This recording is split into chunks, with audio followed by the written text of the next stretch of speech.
Good afternoon.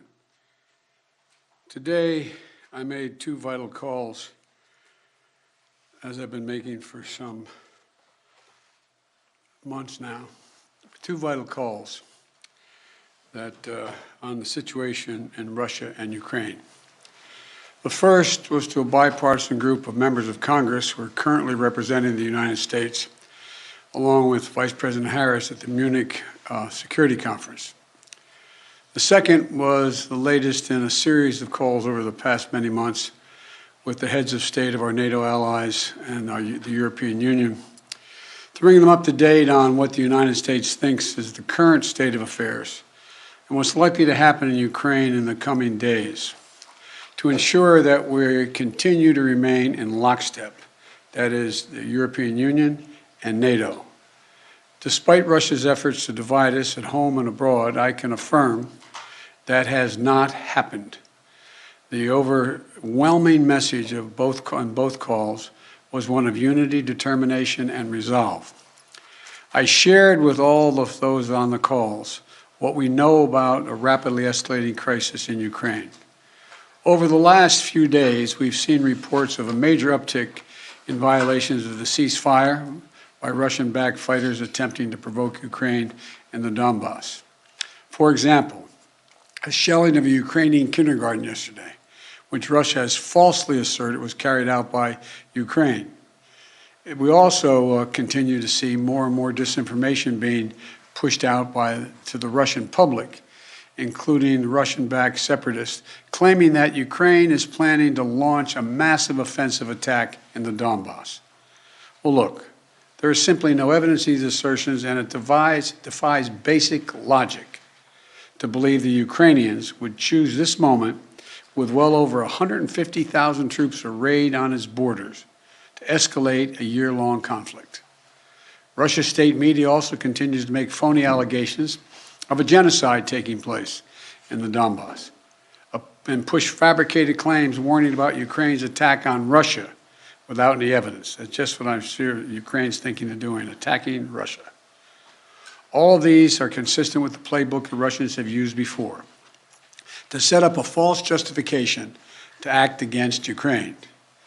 This is also in line with the pretext scenarios that the United States and our allies and partners have been warning about for weeks. Throughout these tense moments, the Ukrainian forces have shown great judgment and, I might add, restraint. They refused to allow the Russians to bait them into war. But the fact remains, Russian troops currently have Ukraine surrounded from Belarus along the Russian border and with Ukraine to the Black Sea in the south and all of its border. You know, look, we have reason to believe the Russian forces are planning to and intend to attack Ukraine in the coming week, in the coming days. We believe that they will target Ukraine's capital, Kyiv, a city of 2.8 million innocent people. We're calling out Russia's plans loudly and repeatedly, not because we want a conflict, but because we're doing everything in our power to remove any reason that Russia may give to justify invading Ukraine and prevent them from moving. Make no mistake, if Russia pursues its plans, it will be responsible for a catastrophic and needless war of choice.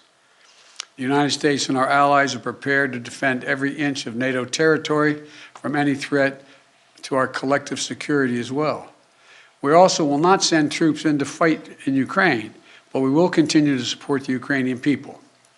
This past year, the United States has provided a record amount of security assistance to Ukraine to bolster its defensive, $650 million from Javelin missiles to ammunition. We also previously provided $500 million in humanitarian aid and economic support for Ukraine.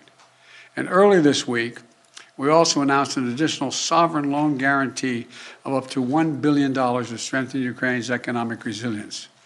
But the bottom line is this: the United States and our allies and partners will support the Ukrainian people. We will hold Russia accountable for its actions. The West is united and resolved. We're ready to impose severe sanctions on Russia if it further invades Ukraine. But I say again, Russia can still choose diplomacy. It is not too late to de-escalate and return to the negotiating table. Last night, Russia agreed that Secretary of State Blinken and Foreign Minister Lavrov should meet on February 24th. February 24th in Europe. But if Russia takes military action before that date, we'll be clear that they have slammed the door shut on diplomacy. They will have chosen war, and they will pay a steep price for doing so, not only from the sanctions that we and our allies will impose on Russia, but the moral outrage the rest of the world will visit upon them.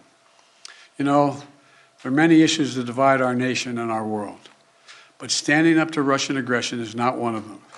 The American people are united. Europe is united. The transatlantic community is united. Our political parties in this country are united. The entire free world is united. Russia has a choice between war and all the suffering it will bring, or diplomacy that will make a future safer for everyone. Now, I'm happy to take a few questions. Nancy from Bloomberg. Thank you so much, sir. Do you think that it is wise for President Zelensky to leave Ukraine if an invasion is as imminent as the U.S. says it is? That's a judgment for him to make and a determination as to whether or not. I've spoken with Zelensky a dozen times, maybe more, I don't know. And it's in the pursuit of a diplomatic solution, it may not be it may be the wise choice, but it's his decision. And do you have any indication about whether President Putin has made a decision on whether to invade? Do you feel confident that he hasn't made that decision already? As of this moment, I'm convinced he's made the decision. We have reason to believe that. There seems to be a unanimity of spirit between the United States and Europe to do some sanctions, the comprehensive sanctions, but is everyone on board with the exact same sanctions that you want to do? Yes. There will be some slight differences, but there'll be more add-ons than subtractions. And President Putin is going to oversee some nuclear drills this weekend. How do you see that happening? What's your reaction to that, sir? Thank you. Well, I don't think he is remotely contemplating using nuclear weapons. But I do think I think he is focused on trying to convince the world that he has the ability to change the dynamics in Europe in a way that he cannot. But I don't, how much of it is a cover for just saying we're just doing exercises and there's more than that, I just can't, it's hard to read his mind. Mr. President, to be clear, you are convinced that President Putin is going to invade Ukraine. Is that what you just said a few moments ago? Yes, I did. Yes. So is diplomacy off the table then? No. Until he does, diplomacy is always a possibility. What reason do you have to believe he's considering that option at all? We have a significant intelligence capability. Thank you very much. Thank you.